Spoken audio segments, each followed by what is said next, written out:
ये मानव शरीर ये बड़ा ही अनमोल है और इस शरीर की प्राप्ति बार बार नहीं होती।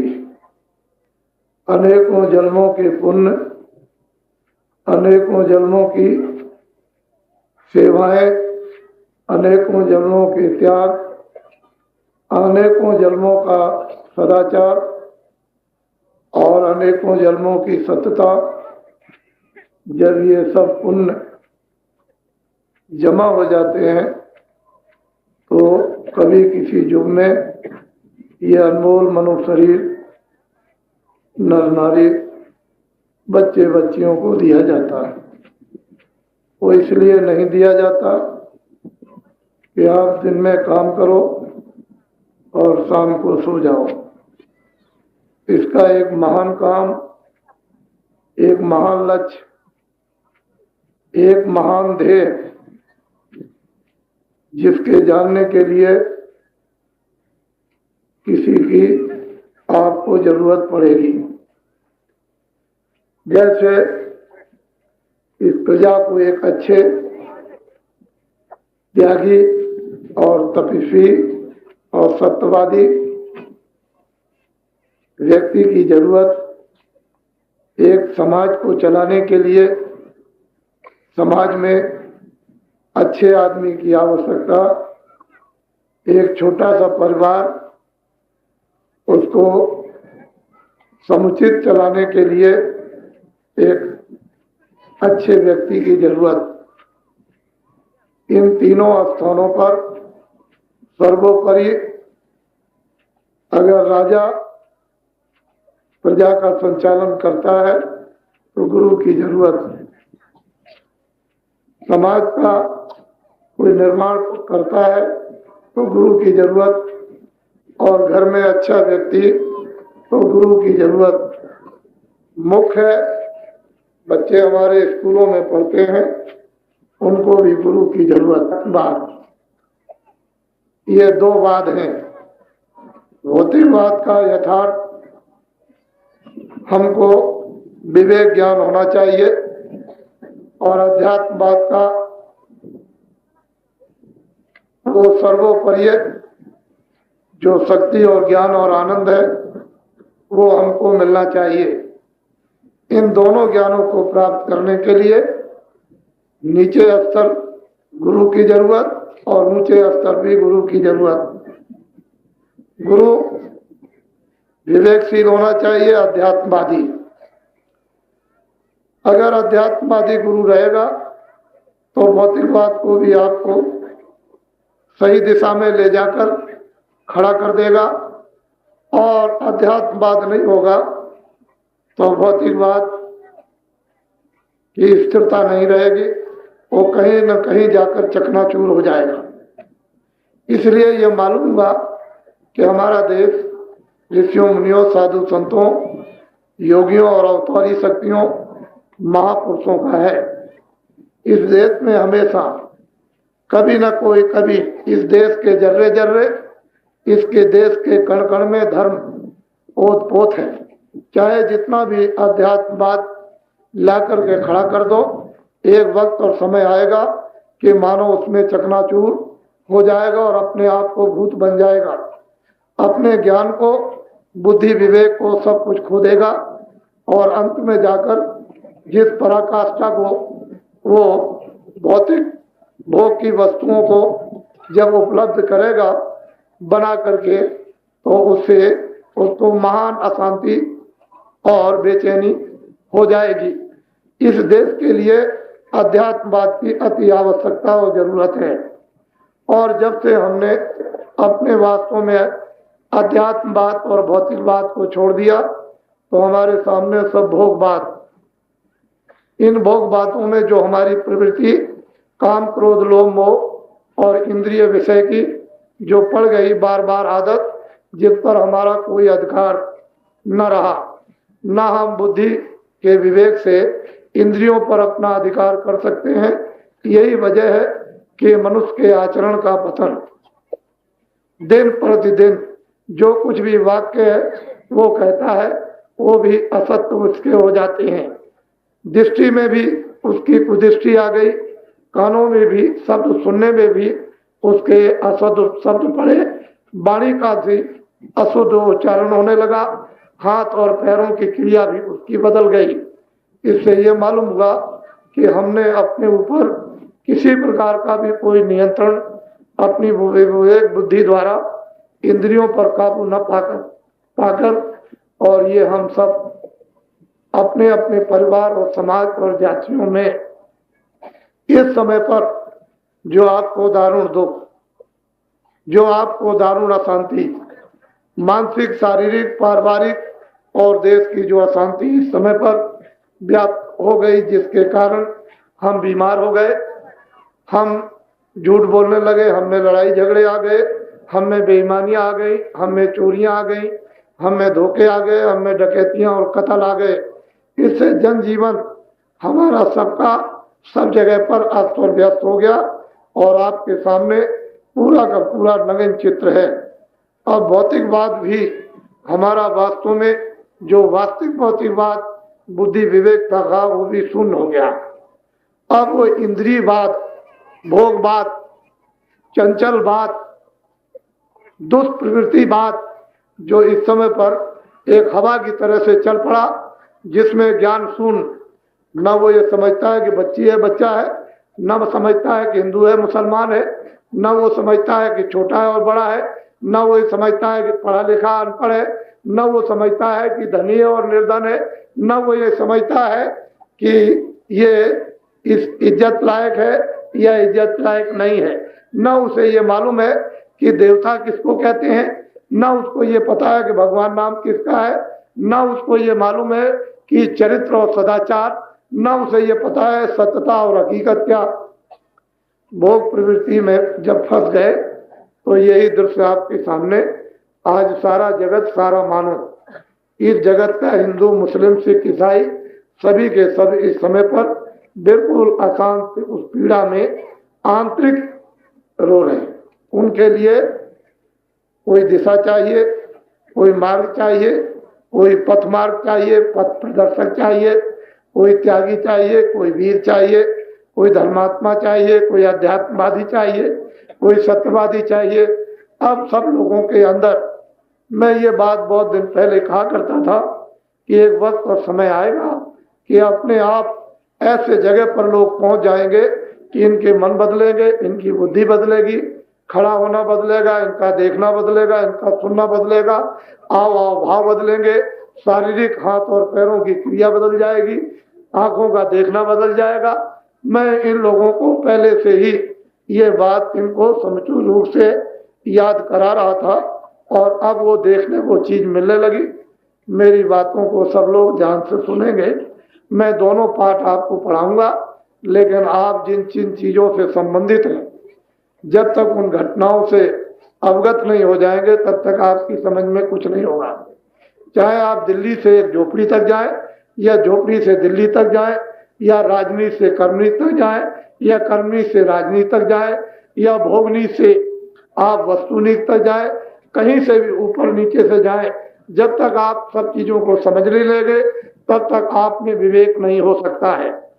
ये हमारे विद्यार्थी विद्या अध्ययन करते हैं स्कूलों में, इनको प्रिंसिपल अध्यापक इनको पढ़ाते हैं, कितनी मेहनत करते हैं अध्यापक, ये तो अध्यापक जानते हैं, लेकिन बच्चों के सामने कोई सब्जेक्ट जब आ जाता है कठिन, तो ये कितने उलझन में और कितनी उनका पसीना निकल जाता है उसको हल करने में, उसके समझने में। तो आपको विद्यार्थियों ये पता है कि पढ़ाई में कितनी मेहनत पड़ती है। सबसे बड़ी मेहनत उनको है कि जिन्होंने अपने से अलग थलग करके आपको यहाँ भेज दिया। माँ बाप तो रहते हैं घर पर, वो किस दशा में रहते हैं, उनको कपड़ा मिलता है या नहीं मिलता है, उनको भोजन वक्त से मिलता नहीं, लेकिन उनकी ये कांक्षा और हार्दिक उनकी इच्छा है कि हमारा बच्चा किसी तरह से भी विद्या अध्ययन करने के बाद एक सुख स्थान पर, एक आराम के स्थान पर, एक समृद्धि के स्थान पर आकर के खड़ा हो जाए। तो उनकी तो कांक्षा कितनी दिव्य है, उनकी भावना कितनी दिव्य है इसको नहीं जान सकते हैं, लेकिन बच्चे जो यहाँ परिश्रम करते हैं उस मेहनत को बच्चे जानते हैं। अगर किसी साल वो फेल हो जाए तो वो क्या मुंह दिखाने लायक अपने माँ बाप और अड़ोसी पड़ोसी को रहेंगे, तब आपके ऊपर में डांट पड़ती है कि बच्चे ये पढ़ते नहीं होंगे और शहरों में ये शहर तमाशा ये इधर उधर करते रहते होंगे, इन्होंने धन भी खर्च कर दिया और सब कुछ वक्त इन्होंने साल का खराब कर दिया। तो कितनी लज्जा होती है, उस बात को बच्चे अच्छी तरह से जानते हैं और महसूस करते हैं।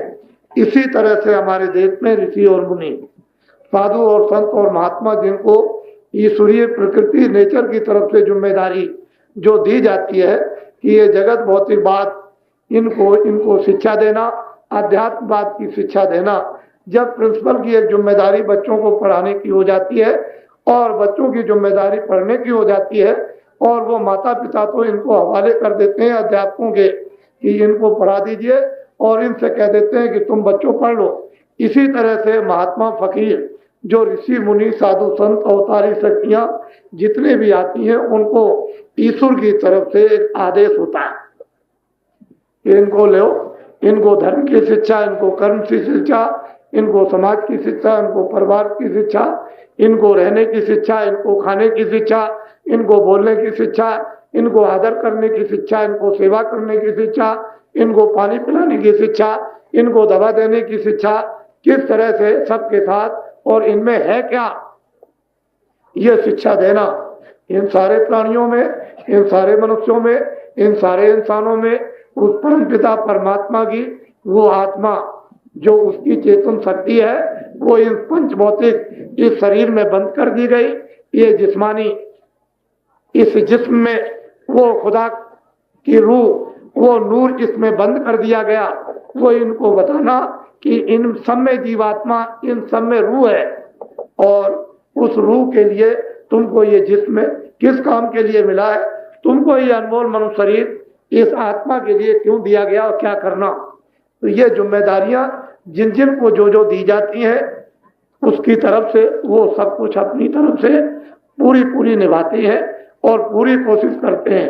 लेकिन आप अपनी अपनी जिम्मेदारियों को जब गृहस्थ आश्रम में प्रवेश करोगे पढ़ने के बाद तो उन जिम्मेदारियों को आप निभाते नहीं हो, लेकिन एक वक्त और एक समय आ जाता है जब लाचार और मजबूर गृहस्थ आश्रम में हो जाते हो, झगड़े और झंझट और चारों तरफ से जब घिर जाते हो और कोई रास्ता आपके लिए निकलने का नहीं रहता और उसमें त्रस्त और परेशान हो जाते हो और इतना दबाव, इतना लोड आपकी बुद्धि पर और शरीर पर, इंद्रियों पर पड़ता है कि आप निकलना चाहते हो लेकिन वो निकलने का आपके पास कोई रास्ता नहीं, क्यों आप इतने जर्जर और मजबूर और विवश हो गए। तो फिर वो फकीर और महात्मा जब आपके समझ और सामने आएंगे वही आपको एक दिशा देते हैं।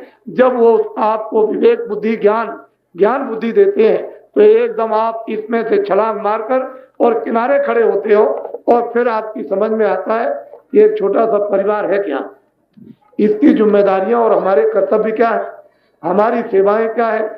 जब आपको अपने परिवार, छोटे से परिवार की जिम्मेदारियां और कर्तव्य जब मालूम हो जाता है तो विवेक बुद्धि के द्वारा जब आप इनकी सेवा करते हो और सेवा लेते हो तो इसमें आप उलझते नहीं हो, फंसते नहीं हो, फिर आपको अशांति नहीं मिलती है, दुख नहीं मिलता, कलेश नहीं मिलता, खुशी से फिर आप सेवा ले लेते हो, सेवा करते हो। ये हमारे देश का एक सबसे बड़ा एक मानववाद और अध्यात्मवाद था। तो ये हमारे बच्चे हैं आज बड़े निराश हैं। बच्चों तुम अपने दिल और दिमाग में लिख लो, इस समय भारत की आबादी 2 अरब से ऊपर है। मैं कोई अपनी तरफ से मनगढ़ंत बात नहीं करूंगा, जो सरकारी लेखा जोखा कागज पर पक्का है उसकी दिल्ली से घोषणा हुई थी कि पिछले दिनों में 42.5 करोड़ की वोटर लिस्ट तैयार हो गई और सब लोगों को इसका मताधिकार का प्रयोग करना। मैं कोई अपनी तरफ से कोई बात कहने के लिए तैयार नहीं हूं। 42.5 करोड़ की वोटर लिस्ट और जिन मुसलमानों या हिंदुओं के पास 10 बच्चे हैं, किसी के पास 9 और 8 है और किसी के पास 7 और 6 और किसी के पास 5 से ऊपर छोड़ दीजिए आप और 1 2 3 छोड़ दीजिए, एवरेज औसत निकाल लीजिए। एक परिवार में 4 बच्चे, 42.5 करोड़ वोटर लिस्ट पर सरकारी लेखा जोखा वो तो आप रद्द नहीं कर सकते हो और मैं भी नहीं कर सकता हूं, लेकिन एवरेज और औसत बीच का ना आप उसको कुछ कर सकते हो ना मैं कुछ कर सकता हूं। 5 से ऊपर जितने भी हों, चाहे वो 5 से ऊपर में 10 और 12 तक हों, और 1 2 3 कितने भी हों, एक परिवार में 4 बच्चे, उनकी गिनती अलग लगा लो, 1 अरब 60 करोड़ और 42.5 इसमें ज्वाइंट कर दो, जोड़ दो तो 2 अरब से ऊपर हो जाता है। बच्चों, स्कूल बहुत खुले, उसको मैं भी जानता हूं, मेरी भी आंखें, मेरा भी कान है, मेरा भी मुंह है और मेरा भी ये पीठ है। 1 करोड़ बच्चे स्कूल से इस साल डिग्री लेकर हिंदुस्तान में निकलेंगे तो अभी थोड़े दिन पहले 3.5 जिले थे, कुछ और 350 जिले कुछ और बढ़ा दिए, चलो 360 हो गए। तो 360 डिस्ट्रिक्ट मजिस्ट्रेट और 360 पीएसपी और जो छोटे अधिकारी हैं उनको और जो न्याय करने वाले न्यायाधीश, तो 1 लाख बच्चों तुमको तो नौकरी मिलेगी, 99 लाख कहां जाएंगे। सबसे बड़ी समस्या का तो यह है कि बच्चों का मस्तिष्क जो विकृत हो गया, पढ़ते हुए भी, शिक्षा लेते हुए भी, सब कुछ याद करते हुए भी और देखते हुए, जो असली चीज है अगर उस लक्ष्य पर आप उस निशाने पर न जाए तो आप कभी भी सफल नहीं हो सकेंगे। तो 2 अरब से ऊपर बच्चों आबादी है और 1 अरब 60 करोड़ तो ये बच्चे ही हो गए। फिर जिनका वोटर लिस्ट पर नाम नहीं है वो और उनके जितने भी बच्चे, उनका लेखा जोखा इसके साथ नहीं। जो बाहर से आ गए और जिनका वोटर लिस्ट पर नाम नहीं, उनका भी लेखा जोखा नहीं जोड़ रहा हूं मैं। तो जो सीधा सीधा लेखा जोखा 42.5 करोड़ वोटर लिस्ट और उनके बच्चे, बस। अब ये बताइए बच्चों, ये काम आपको कैसे मिलेगा? आप चिल्लाओगे, आप रोगे, बच्चे, माँ बाप घबराएंगे, माँ बाप निराश होंगे। उन्होंने पढ़ाया, उन्होंने लिखाया, उन्होंने खाना नहीं खाया, उन्होंने कपड़े नहीं पहने, रात को उनसे खेतों में काम किया, दिन को भी किया, रात को भी किया, खून भी बहाया, पसीना भी बहाया, और उन्होंने ये कांक्षा की थी कि हमारे बच्चे विद्वान होने के बाद में और उसका कुछ उपयोग अपने लिए होगा। तो आप सब माँ बाप की तो बात की सेवा की छोड़ दीजिए, कमा करके कपड़े पहनाना, खाना खिलाना, वो तो बात छोड़ दो, लेकिन अब समस्या तो आपकी आ गई और कल आपको इच्छा होगी कि हम भी एक परिवार बसाएं। कोई ऐसा जोड़ा मिल जाए जो पति और पत्नी का हो, जोड़ा मिल जाए तो एक परिवार हो जो हमारी भी सेवा करे, हम उसकी सेवा करें, तो कल जो ब्याह शादी हो जाएगी।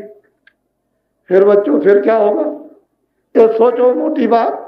मैं एक छोटी छोटी बात आपको याद करा देता हूं जिससे आपको, ये हमारे देश का भौतिकवाद है और हमारे देश का अध्यात्मवाद है।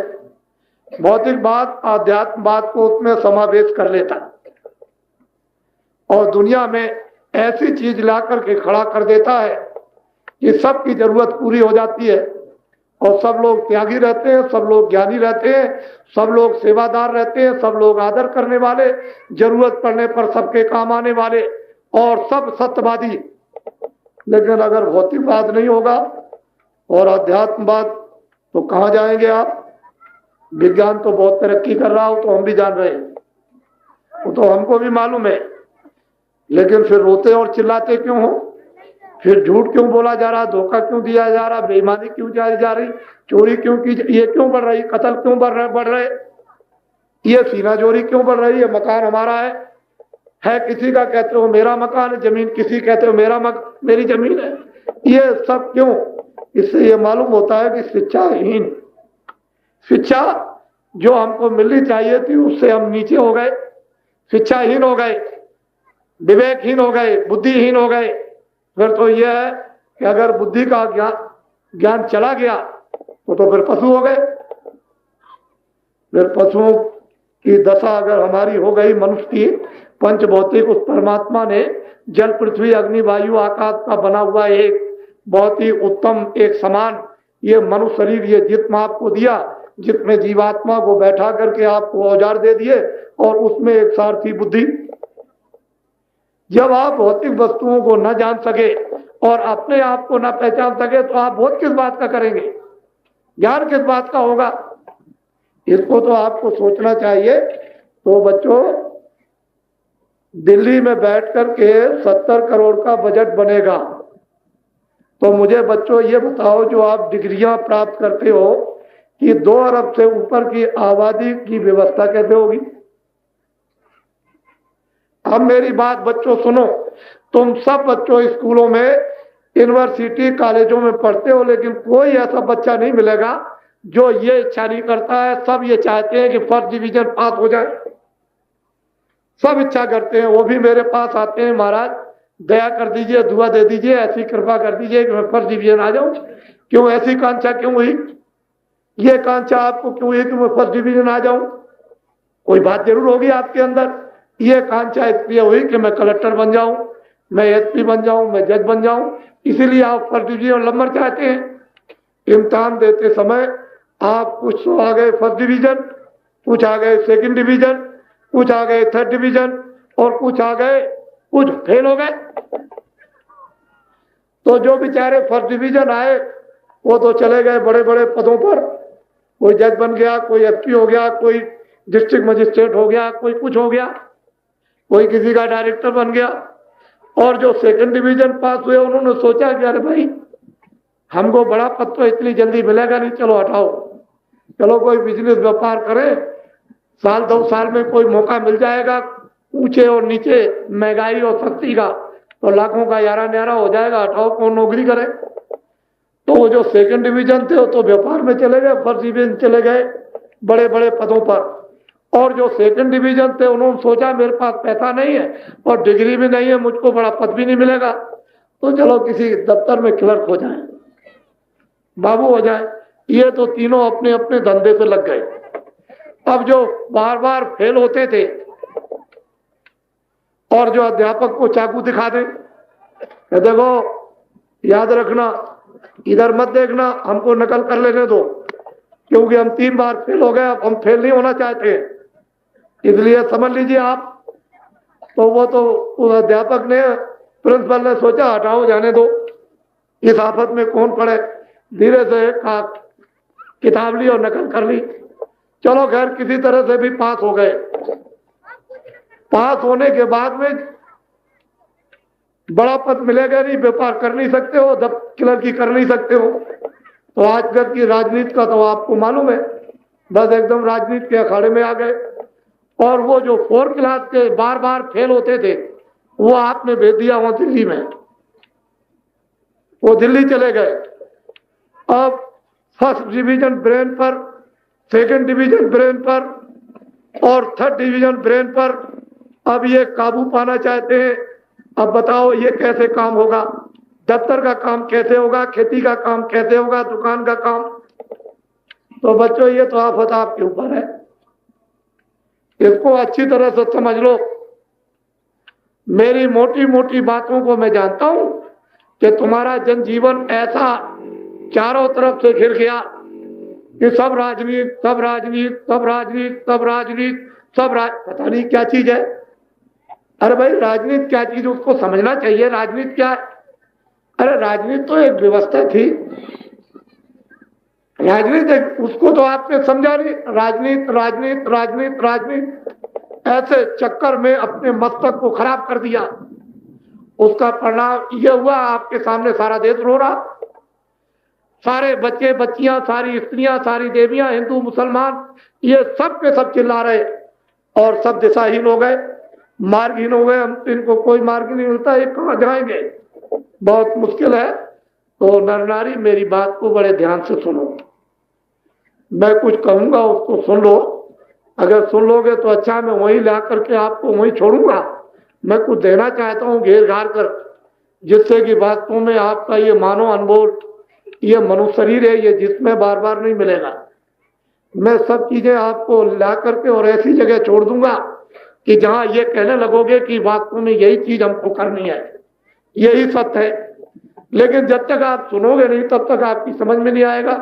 तो ये मनुष्य शरीर ये जो थोड़े दिन के लिए दिया है, इसलिए नहीं था कि आप दिन में काम करो, रात को सो करके और खा करके सो गए।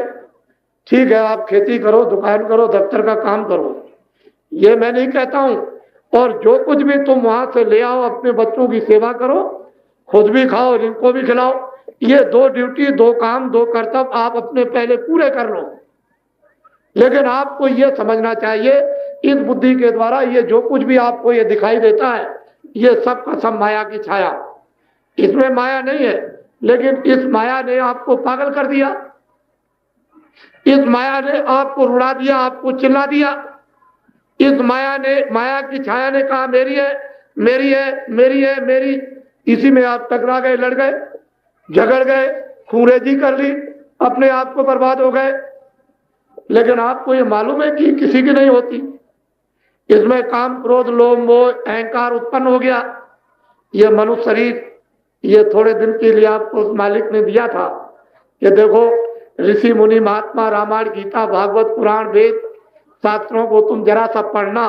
उसमें क्या लिखा हुआ है कि कितने कष्टों के बाद ये मनुष्य शरीर मिलता है, कि अब की बार मनुष्य शरीर पा करके तुम अपनी जीवात्मा को जगाओ, जो सो रही है न मालूम कितने जुगों से, उसको अब की तुम जगा लो और होश में ले आओ, तो इसको वास्तव में ज्ञान और शक्ति और आनंद इसको मिल जाए और ये अपने वास्तव में स्थान को ये प्राप्त करे, ताकि जीवन मुक्त हो जाए और ये तमाम जन्म मरने की पीड़ा से छूट जाए। तो आपने तो ये बात कभी सोची नहीं, बस कह लगे मेरी मेरी मेरी।